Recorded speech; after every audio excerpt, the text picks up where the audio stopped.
Sejam bem-vindas e bem-vindos a mais uma atividade do mandato do deputado Maurici. Vamos juntos acompanhar e entender melhor o papel de um deputado no cenário político do Estado e do país, saber mais como funciona e para que serve o parlamento e os poderes da República. Então, vamos conhecer melhor o deputado Maurici. Ele é jornalista e historiador, tem 3 filhos, 4 netos e é casado com a socióloga Ivete Garcia, companheira de vida e de luta. Maurici é membro do PT há 40 anos. Foi vereador e prefeito de Franco da Rocha. Também foi secretário municipal em Santo André por 8 anos e presidente da CEAGESP por outros 6, além de vice-presidente da EBC, a Empresa Brasil de Comunicação. Em 2018, foi eleito deputado estadual, com mais de 74 mil votos na capital paulista e nas cidades de Franco da Rocha, Francisco Morato e de outros municípios da Grande São Paulo. Em 2022, ampliou sua votação para mais de 121 mil votos, atuando praticamente nas mesmas regiões. Maurici se elege com as bandeiras de defesa de políticas públicas voltadas à qualidade de vida na região metropolitana de São Paulo, como mobilidade urbana, meio ambiente, desenvolvimento sustentável, defesa da causa animal, relações internacionais, cidadania do migrante, educação, cultura, direito das mulheres, combate ao racismo, saúde, criança e adolescente, entre outras. Durante o primeiro mandato, Maurici assumiu a presidência da Comissão de Educação e Cultura e aprofunda sua atuação nesses assuntos. Participa também da CPI das cavas subaquáticas e instala a Frente Parlamentar em Defesa do Meio Ambiente da Baixada Santista, além de abraçar a defesa da causa animal. Hoje, o deputado Maurici preside a Comissão de Relações Internacionais e é vice-presidente da Comissão de Assuntos Metropolitanos e Municipais, além de participar também da Comissão de Meio Ambiente e coordenar 3 frentes parlamentares, de Defesa do Meio Ambiente da Baixada Santista, Cultura e Educação e Mudanças Climáticas. Maurici ainda é vice-ouvidor da Alesp. Como representante da população do Estado de São Paulo, o deputado Maurici possui várias atribuições, entre elas a de elaborar e apresentar projetos de lei, de decreto legislativo, de resoluções e propostas de emenda à Constituição Estadual. O deputado também avalia projetos encaminhados por outros deputados, pelo governador, pelo Poder Judiciário, Ministério Público, Tribunal de Contas e pelos cidadãos. Outro papel fundamental do deputado é fiscalizar as ações do governo, acompanhar, por exemplo, se o dinheiro que está no orçamento estadual está sendo bem gasto. Além disso, o deputado também participa de reuniões com a sua bancada legislativa para planejar e tomar decisões coletivas em favor de projetos que beneficiam a população. Um deputado comprometido com seus eleitores também está sempre visitando os locais onde eles moram ou trabalham. No caso do deputado Maurici, geralmente nos finais de semana, sempre há encontros com moradores e representantes de entidades.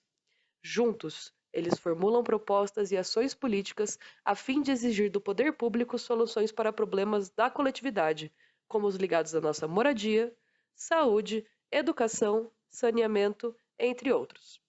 Além disso tudo, o deputado também pode elaborar requerimento de informação enviado às secretarias do governo, pedindo documentos e solicitando detalhamentos sobre ações ou omissões em políticas públicas, e elaborar indicações, sugerindo medidas a serem tomadas pelo governo.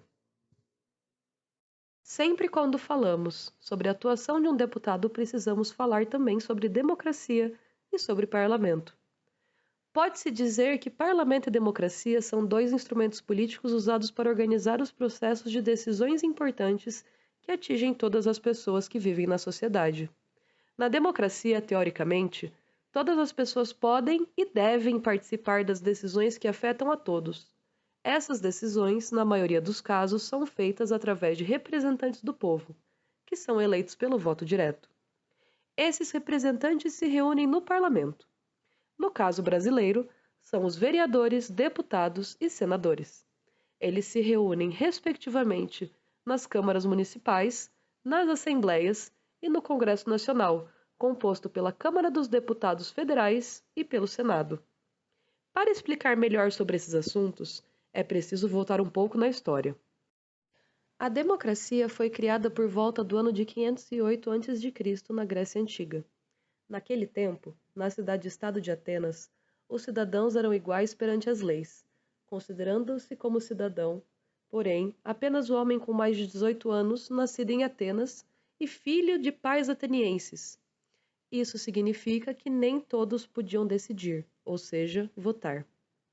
Bem mais adiante, na Revolução Francesa, no ano de 1789, aconteceu um movimento que mudou radicalmente as estruturas do poder e da participação das pessoas nas decisões da época. Impulsionado pela burguesia, a classe de comerciantes, com a participação dos camponeses e das pessoas que moravam em áreas urbanas e que viviam na miséria, ocorreu uma revolta sangrenta. A burguesia tomou o poder e literalmente cortou a cabeça de muitos integrantes da realeza, ou seja, rei, rainha, condes, marqueses, entre outros. Em seguida, realizaram profundas mudanças no governo. Só que depois que conquistaram o poder, a classe burguesa descartou os camponeses e demais cidadãos mais pobres, passando a governar sozinha. E assim permanece até hoje em quase todos os países do mundo. A classe burguesa, dona dos bancos, das grandes fazendas e das grandes empresas, é quem toma as principais decisões, direta ou indiretamente, sobretudo as decisões que ampliam ou mantêm seus privilégios. Na época do Império, depois da independência de Portugal, o voto só poderia ser exercido pelo cidadão do sexo masculino com, no mínimo, 25 anos de idade. Existia o chamado voto censitário. Isso quer dizer que o cidadão só estaria apto a votar caso comprovasse uma renda mínima anual proveniente de empregos, comércio, indústria e propriedade de terras. A maioria absoluta da população, incluindo os escravizados e mulheres, portanto, ficavam fora do processo. A mulher só teve direito ao voto em 1934, poucos anos depois da República Velha, período que foi da proclamação da República em 1889 até 1930. Tinham direito a voto nesse período os homens alfabetizados maiores de 21 anos. Eram comuns o voto de cabresto e o chamado coronelismo, uma forma de poder público local exercida por coronéis que eram figuras influentes na região onde viviam, geralmente proprietários de terras ou comandantes militares. Os coronéis controlavam as eleições locais e obrigavam os eleitores a votar apenas nos seus candidatos. Depois da nova Constituição em 1988, o voto pôde ser realizado diretamente por todas as pessoas com mais de 16 anos, inclusive os analfabetos. É importante lembrar que no período do regime militar, entre 1964 e 1985, os cidadãos e as cidadãs brasileiras não escolhiam o presidente da República, os governadores dos estados e alguns prefeitos de cidades importantes, como as capitais. Foi um período que chamamos de ditadura, pois não havia nenhuma possibilidade de as pessoas participarem das decisões políticas. Foi um período de muitas mortes e de tortura cometida por militares, ou a mando deles, contra pessoas que discordavam do regime. Só foi possível votar novamente para presidente da República em 1989, um ano depois da promulgação da nova Constituição, que é a Carta Magna do país, um conjunto de normas que regem o funcionamento político, econômico e social do Brasil. Com a nova Constituição, o Parlamento brasileiro passou a funcionar da seguinte forma: o Congresso é bicameral, composto por duas casas, o Senado Federal, integrado por 81 senadores que representam as 27 unidades federativas, e a Câmara dos Deputados, integrada por 513 deputados federais que representam o povo. Porém, a partir das eleições de 2022, desses 540 parlamentares eleitos para a Câmara dos Deputados e Senados, 141 são pretos ou pardos. Negros ocupam somente 26% das cadeiras da Câmara dos Deputados e 25% no Senado, mas são 56% da população. Em 2022, foram eleitas 92 mulheres para a Câmara e 4 para o Senado, totalizando 18% e 7% respectivamente. As mulheres são 52,8% da população. Isso significa que os representantes escolhidos para o parlamento infelizmente não refletem o perfil real da população. Da mesma forma, os trabalhadores, os índios, os desempregados e os aposentados, por exemplo, estão subrepresentados. Na composição da Assembleia Legislativa de São Paulo também há distorções. São 94 deputados, com 55 deles reeleitos em 2022. 32 assumem pela primeira vez, 69 são homens e 25 mulheres. 9 se declaram pretos e 9 pardos, que são respectivamente menos de 6% dos deputados. A população de pretos em São Paulo é de 5,44 e de pardos 29,3. 76 deputados são brancos, o que corresponde a 80,6% da Assembleia, sendo que a população de brancos no estado de São Paulo é de 63,5%. O sistema de governo que existe no Brasil é o presidencialismo. O presidente da República é considerado o chefe máximo do Poder Executivo e é eleito para um mandato de 4 anos, com possibilidade de uma reeleição. O presidente da República é, ao mesmo tempo, chefe de Estado, do governo e da administração. Já o parlamentarismo, que é um regime constitucional de repúblicas ou monarquias, o poder executivo é exercido pelo primeiro-ministro, que é quem governa com o apoio do parlamento, ou Câmara. O poder executivo é limitado e depende do voto de confiança. Assim, não existe uma separação clara entre executivo e legislativo, mas o parlamento pode dissolver a qualquer momento as ações do primeiro-ministro.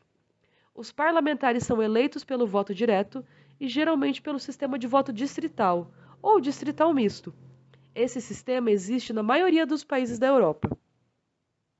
Com a nova Constituição, há algumas possibilidades de as pessoas participarem das decisões políticas, além do voto. O primeiro exemplo é o plebiscito. A população é convocada para aprovar ou rejeitar um assunto antes de ser elaborado pelo Congresso Nacional. O referendo é um segundo exemplo. Ele é convocado, assim como o plebiscito, para aprovar ou rejeitar, só que dessa vez, depois de o assunto ser finalizado pelo Congresso. A iniciativa legislativa popular também é um importante instrumento, em que eleitores reúnem uma quantidade de assinaturas para apresentar ao Congresso um projeto de lei. Na Assembleia Legislativa, existem as seguintes formas de participação da população: as audiências públicas, atos solenes, conferências, frentes parlamentares e ouvidoria pública. Bem, pessoal, em resumo, é assim que funcionam os poderes da nossa República. Espero que tenha gostado. Até breve!